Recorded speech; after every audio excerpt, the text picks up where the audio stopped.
Good evening, it's Wednesday the 4th of June and here's what's making news around the world on World News Tonight. Manipur submerged, torrential rains cause widespread flooding in India. New beginnings, South Korea elects its 21st president. Wild chase, escaped zebra spotted roaming Tennessee neighborhoods.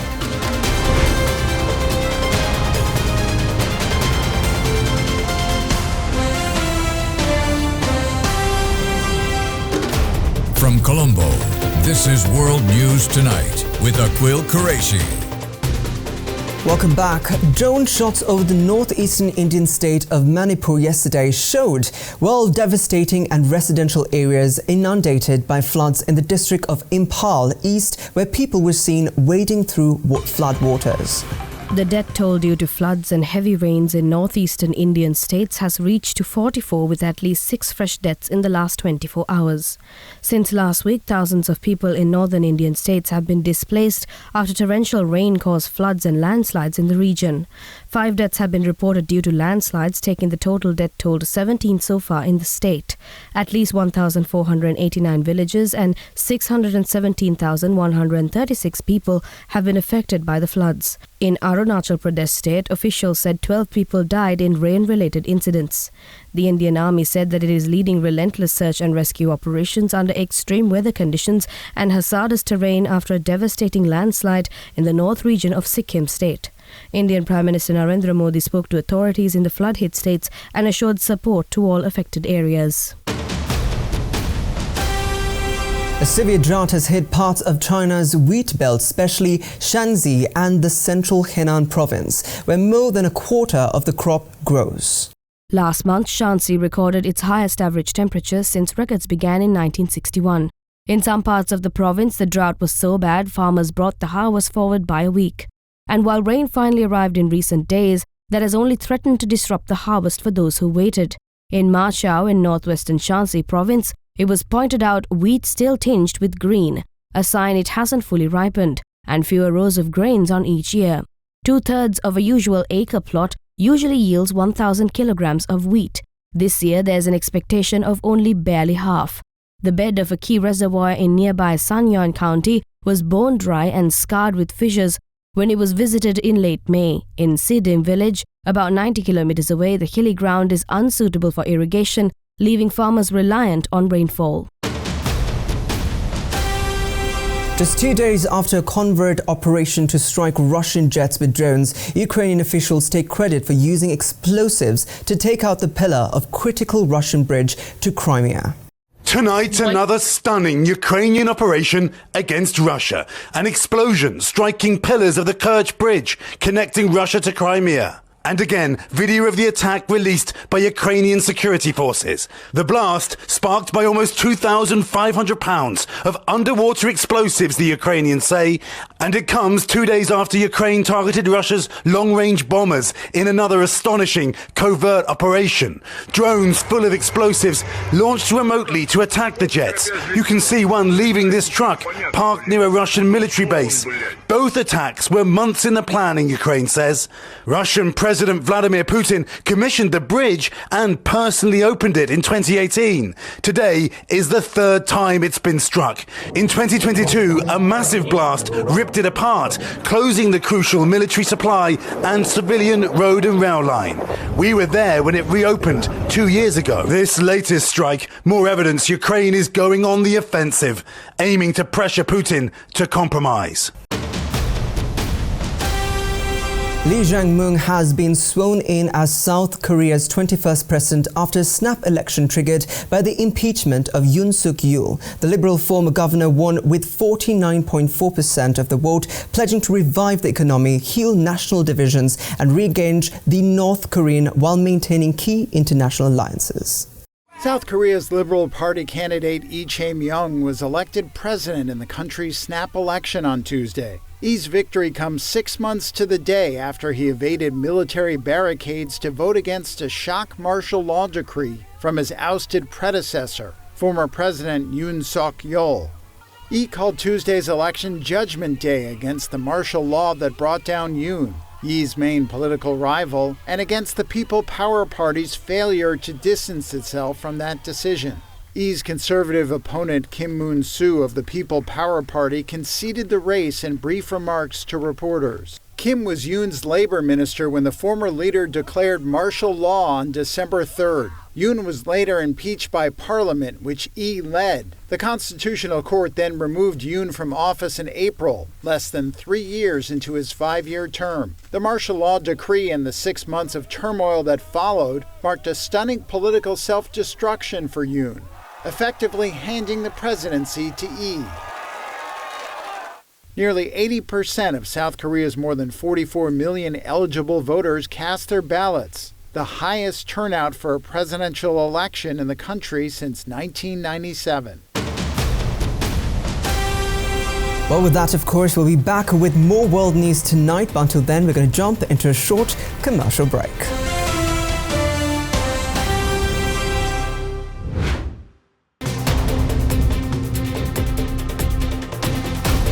Welcome back. A court in northeastern El Salvador began the trial of 3 former military officers yesterday over the killing of 4 Dutch journalists during the country's 1980 and 1992 civil war. Take a look. The defendants include the former defense minister, the former Treasury Police Chief, and the former 4th Infantry Brigade commander. According to the United Nations 1993 Truth Commission report, several journalists were killed on the 17th of March 1982 while accompanying combatants from the Farabundo Marti National Liberation Front. The group was ambushed by a battalion in the northern department of Chalatenango. The civil war, which pitted the US-backed armed forces against the FMLN, left an estimated 75,000 people dead and 8,000 missing. Human rights organizations pushed for an investigation into the case after El Salvador's 2016 Supreme Court ruling overturned a 1993 amnesty law that had shielded perpetrators of rights violations during the conflict. The Attorney General opened the case in 2018 following those calls. French Consumer Association UFC Courchet filed a complaint against Nestlé and several French ministers following revelation about the illegal microfiltration of Perrier and water and suspensions of cover-up by the state. A scandal against which the state has failed to act.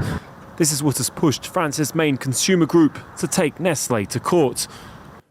In a statement released this Tuesday, UFC Que Choisir condemned lawmakers for not taking any measures against the food and drinks giant in order to protect consumers. A report commissioned after a whistleblower alerted France's economy ministry concluded that water brands belonging to the Nestlé group, such as Perrier, have been using unlawful methods to purify their spring water.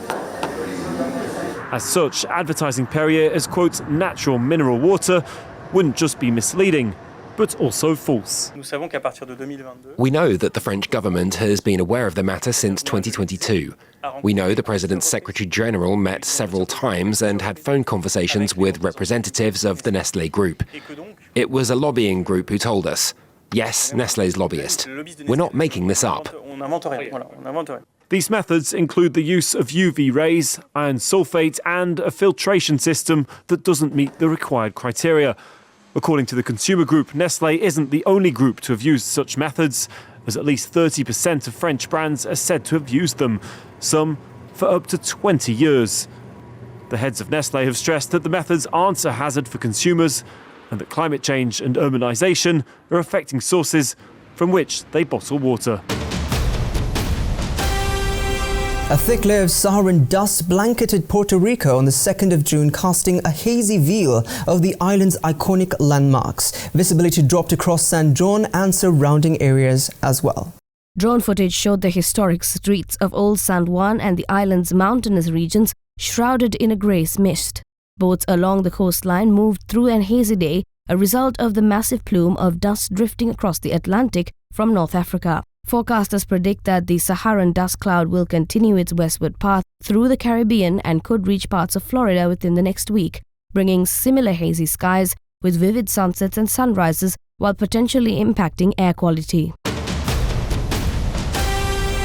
Sudan is reeling under its worst possible humanitarian crisis since the civil war started almost 2 years ago, with people fleeing and children hit the hardest by ongoing fighting. According to the UN Refugee Agency's officials, the number of people who fled Sudan since 2023 has now surpassed 4 million. The number of people who have fled Sudan since the beginning of its civil war has surpassed 4 million, UN refugee agency officials said on Tuesday. Here's agency spokesperson Eugene Byun. A devastating milestone in what is the world's most damaging displacement crisis at the moment. Byun said if the conflict continues, the agency expects thousands more to flee, putting regional and global stability at stake. Sudan erupted in violence in April 2023 and shares borders with 7 countries, including Chad, Egypt, and Eritrea. UNHCR's Dessous Patrice Ahunsu said shelter conditions are dire in Chad due to funding shortages, with only 14% of funding appeals met. Other refugees told stories of armed groups taking their horses and donkeys and forcing adults to draw their own family members by cart as they fled. Social media platform Reddit was back up after a global outage that affected nearly 31,000 users on Tuesday, the 3rd of June. Reddit said on its status page that the incident had been resolved following an investigation into elevated errors. The outage affected 30,817 users at its peak, which came down to 529 users as of today, according to Down Detector, which collates status reports from various sources to track outages. The actual number of affected users could vary. The outage cost the platform 1.5% worth of shares. Researchers in Japan have developed a plastic that dissolves in seawater within hours, offering up a potential solution for modern-day resources and scourge polluting oceans and harming wildlife. As strong as conventional petroleum-based plastics, the new plastic, co-developed by the University of Tokyo, is made by combining 2 iconic monomers to form a salt bond that allows it to stay strong and flexible. Yet once it's exposed to salt and other electrolytes in seawater, the non-toxic, non-flammable plastic breaks down to its original monomers, which can be further disintegrated by bacteria. At Riken's lab in Waco City near Tokyo, this team demonstrated a small piece of material vanishing in a container of small salt water after it was stirred up for about an hour. In 2020, an estimated 2.7 million metric tons of microplastics, fragments less than 5 millimeters in size, seeped into the environment, according to UNEP.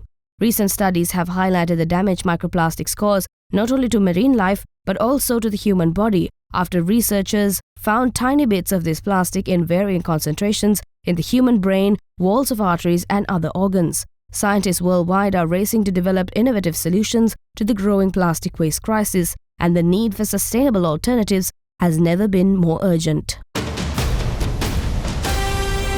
Well, with that, of course, we'll be back with more world news tonight, but until then, we're going to jump into a short commercial break.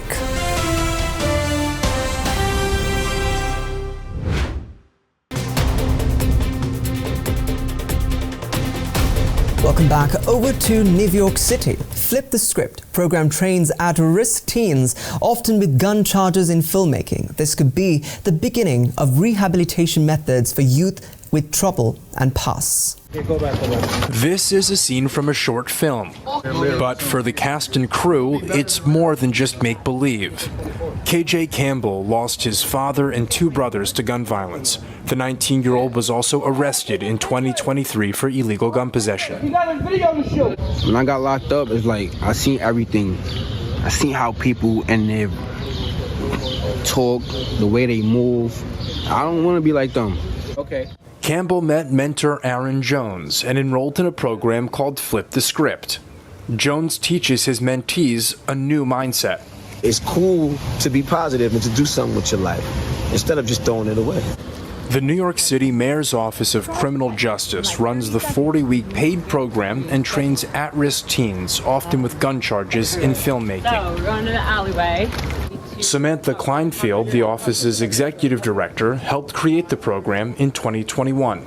Filmmaking is seen as the transformative power of the arts to be able to process the trauma that a lot of these kids have experienced and the PTSD that they experience. Industry professionals mentor the participants and teach them hard and soft skills needed to launch their careers. And I feel like this program could get me way far than I'm supposed to be. You feel me? Because I know I got talent. Campbell plans to take what he's learned. Camera rolling. Sound speed. Sound. Action. and become a film director. 1, 2, 3. Let's go. The program comes to an end in a few weeks for this 12-person crew, with a red carpet premiere at a movie theater. The budding filmmakers then begin writing their own stories. A zebra has escaped its enclosure in Rutherford County, is still on the run in Tennessee, running through neighborhoods and even shutting down highways. Authorities have been informed but are worried about the trial running cold.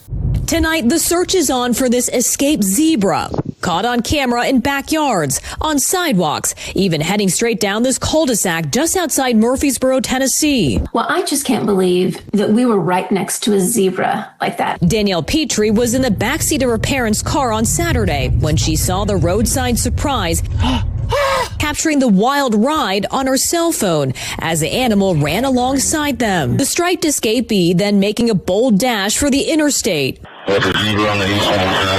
The Rutherford County Sheriff's Office briefly shutting down a portion of I-24 on Saturday and snapping this photo. I am surprised that they still have not caught it. I mean, I imagine it would be a pretty hard thing to capture. That rogue zebra, it turns out, is someone's pet. The Sheriff's Office says several groups and a canine unit are searching the area today. But with the trail going cold, some online are turning to AI, joking about where the zebra may have ended up. The city of Franklin, Tennessee, posting this generated image of the black and white animal in the back of a black and white patrol car. And businesses in the area are running with it too, pretending to see the animal earning its stripes in construction and beauty. One hair salon writing, "She came for the chaos, stayed for the curls." But Danielle says none of that compares to seeing the real thing. To me, it was a really unique, just like a zebra, experience. You know, I wasn't trying to catch footage of a running, scared zebra. The zebra just happened to be outside my window.